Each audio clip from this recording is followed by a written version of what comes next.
Greetings, and welcome to this presentation on wildfire in the Columbia River Gorge and on steps that you can take to protect your home and property from wildfire.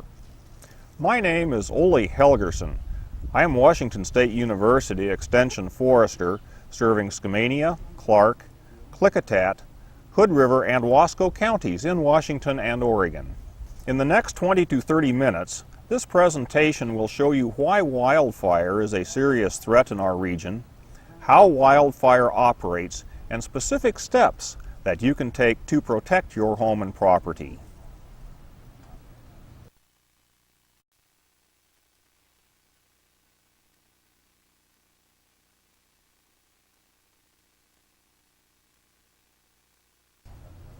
First, a bit of history. Fire has always been part of most North American forest ecosystems. In the pine forests, in the drier east end of the Columbia River Gorge, fire frequencies were on the order of 10 to 20 years, fairly frequent, and they burnt the shrubs and the smaller trees, leaving the larger trees mostly intact. On the wetter west side, in the Douglas fir forests, fire frequencies were on the order of centuries, and the intensities were great enough to be catastrophic fires, destroying the forest. In the middle, fire was a mix of these two extremes. But since European settlement, fire suppression has increased the numbers of trees and brush in much of western North America, resulting in catastrophic fires in areas where fires were typically low intensity. On this map of the Columbia Basin, the red areas indicate fire intensities that are lethal to forests, killing most trees. Red areas have significantly increased since European settlement. Similar scenarios are found in many other western states. Fires lethal to forests also increase risk to interface residents. Even on the wetter west side Douglas fir forests, fire risk has increased. Here's the problem. The WUI, or wildland-urban interface, is that area in the surrounding forest where people have established dwellings. Much recent home construction in Oregon and Washington occurs in this interface. Because fire depends on fuel, air, and heat, to a fire, a home is just another source of fuel. The problem is especially acute in the Columbia River Gorge and surrounding areas. Although world-renowned for its scenic beauty and windsurfing potential, to a wildland fire manager, the gorge is simply a wind tunnel lined with flammable material, as seen in this photograph of the 2003 Cascade Locks fire. The first major fire in the gorge since European settlement was the Yacolt Burn. It started about 8 miles north of Carson, Washington, and driven by 30 to 40 mile-an-hour east winds, and burnt westward over the Cascades until it reached the town of Yacolt in Clark County, some 24 miles distant. It consumed 238,000 acres of forest and killed at least 38 people, all within 36 hours. This fire didn't stop until the wind died down. Another major gorge fire occurred in 1921. Although not as large as the Yacolt Burn, it started in Washington and jumped the river into Oregon. More recently, in about the last 20 years, there have averaged about 95 fires per summer, with 2 to 4 of these becoming larger project fires requiring outside assistance either in the form of more fire crews or aircraft. The 2002 Sheldon Ridge fire near Mosier, Oregon, more recently, illustrates how explosive wildfire can be in the gorge. During the first day, pushed by 30-mile-per-hour west winds, 9,000 acres burnt in the first 4 hours. It threatened the Dalles, Oregon, and was brought under control only when the wind diminished. In 2003, the Herman Creek fire, pushed by 30-mile-per-hour east winds, burned 375 acres in and around Cascade Locks, Oregon, in about 4 hours. It was brought under control only when the wind diminished. These recent fires have been serious, and any one of them could have easily outstripped resources available to protect structures and human lives. Firefighters must then decide which homes they can safely protect and which are too hazardous. Which category do you want your home to fall into? And because firefighters may not be able to protect all houses during a major fire, it is the landowner's responsibility to take steps ahead of time that increase the chances of their home surviving a wildfire. Preferably, houses should be designed, built, and maintained to withstand wildfire without the help of the local fire department. The National FireWise program redefines the roles of firefighters and wildland-urban interface homeowners.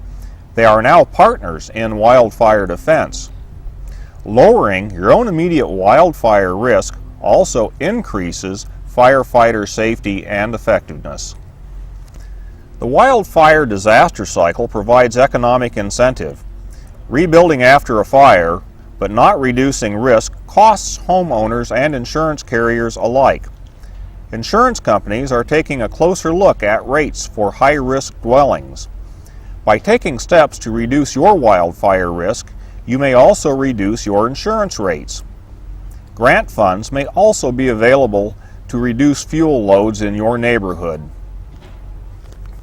Now that we have seen how serious wildfire is as a threat in our region, it's time to move on to learn simple, specific steps that you can take to reduce wildfire risk to your property. We will first look at a Fire Safe Spokane video and then review the Living with Fire brochure. This video was produced by Fire Safe Spokane using research from the USDA Forest Service Missoula Fire Lab. It provides key insights into how fire operates and how to protect your home. The Living with Fire brochure provides you with take-home knowledge of how fire operates and more specifics on protecting your home and property. If a copy of this brochure is not available at this program, contact your local Extension office, Washington State Department of Natural Resources office, or Oregon Department of Forestry office for a copy. With your facilitator, take a few moments to look for things in the FireWise brochure such as defensible space, methods of FireWise landscaping, and other specific topics that relate to how you can better protect your home and property against wildfire.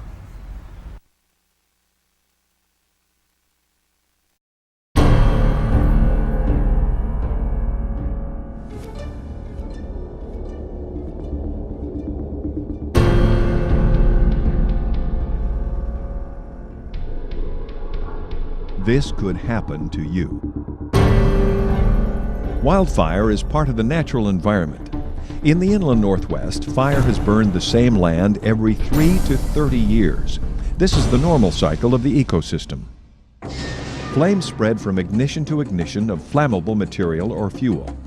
To a fire, the increasing number of homes in natural areas are just another source of fuel. Since fire protection services in these locations may be far away, it is vital that homeowners actively protect their property. Many have created a defensible space by modifying the vegetation and landscaping around their house to help firefighters combat a blaze.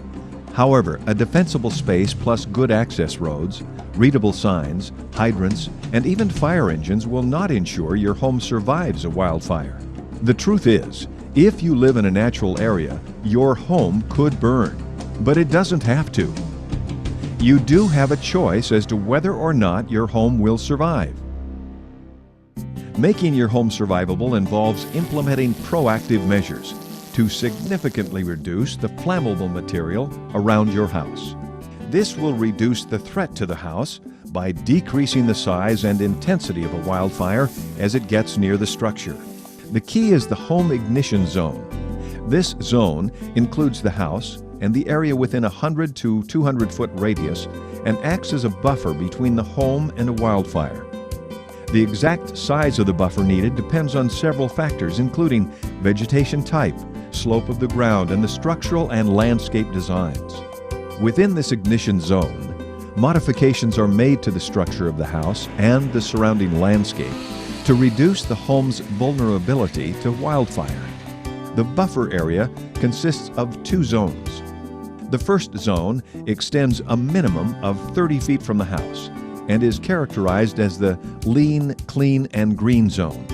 Lean, meaning only small amounts of flammable vegetation near structures.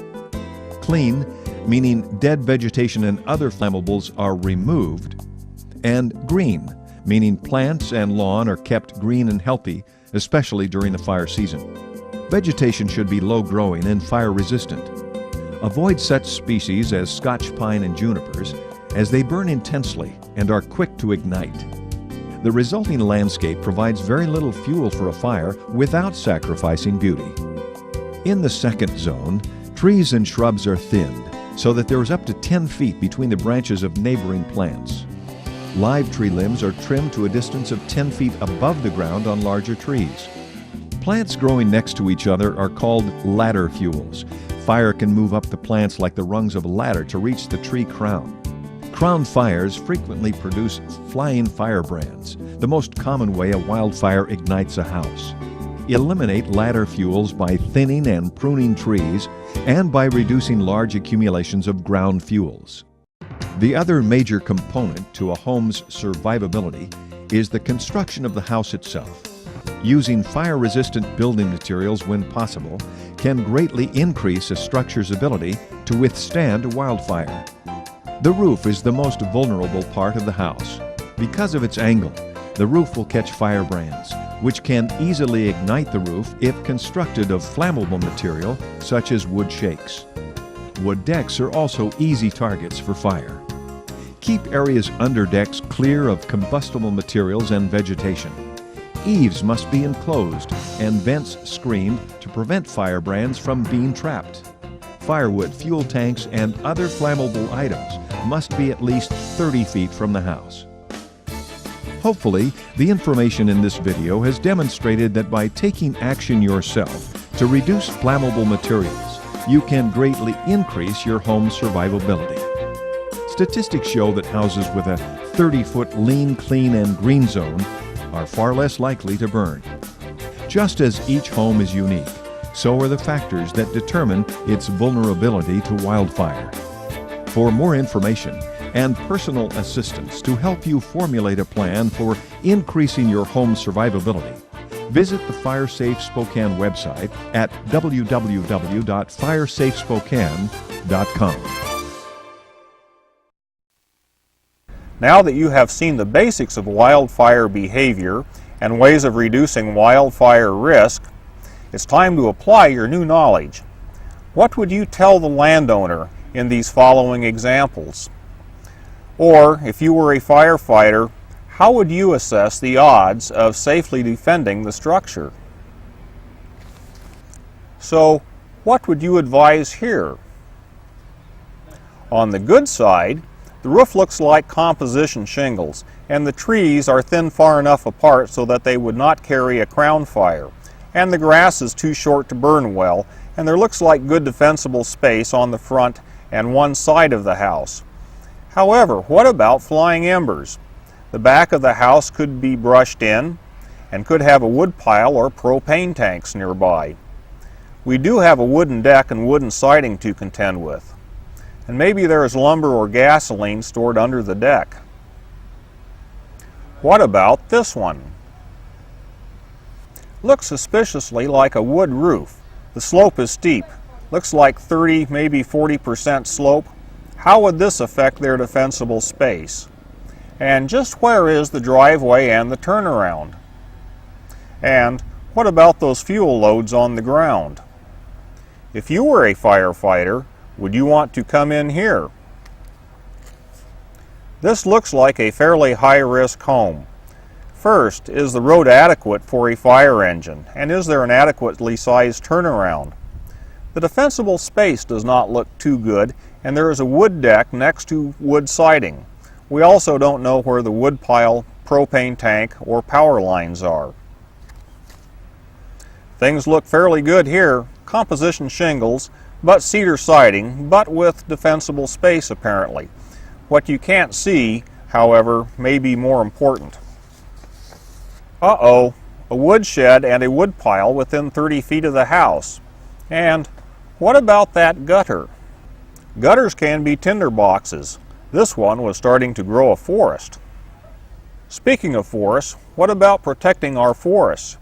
Taking steps to make our forests less susceptible to wildfire also protects dwellings, and vice versa.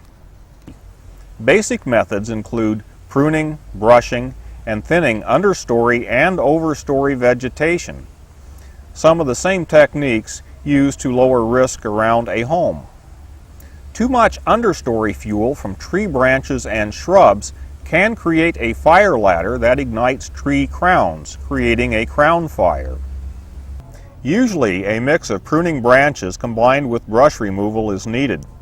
The Living with Fire brochure recommends a 3-fold or better separation between ground fuels and branches. Studies from Washington, Oregon, and California indicate that thinning to reduce wildfire risk can also enhance wildlife habitat. This California thinning returned $321 per acre to the landowner while also improving goshawk habitat. Shaded fire breaks or defensible fuel profile zones are created to prevent the spread of crown fire, as in this example on either side of a road. Here, trees are thinned and pruned and brushes removed to get the fire on the ground where it can be more effectively and safely controlled. Consult your local state natural resources agency for details. The FireWise vision for the wildland-urban interface is that wildland fires can occur in the future without the loss of homes and other structures. Making this vision come true requires that landowners understand and implement methods available for reducing their wildfire risk. In addition to this program, there are other key sources of help. The National FireWise Program website contains practical information on what we have covered and much more. And if you want more direct contact with a wildland fire expert, contact your local Washington State Department of Natural Resources or Oregon Department of Forestry office, your local extension office, or your local fire department. There are many sources of information that are easy to understand and sources of assistance that are available. And the steps to take are relatively easy. Keep in mind, just think, lean, clean, and green. It has been my good pleasure to bring this program to you. It is my wish that by understanding the basics of wildfire behavior and seeing that there are specific steps that can be taken to reduce wildfire risk, that you will make your home and property less susceptible to wildfire.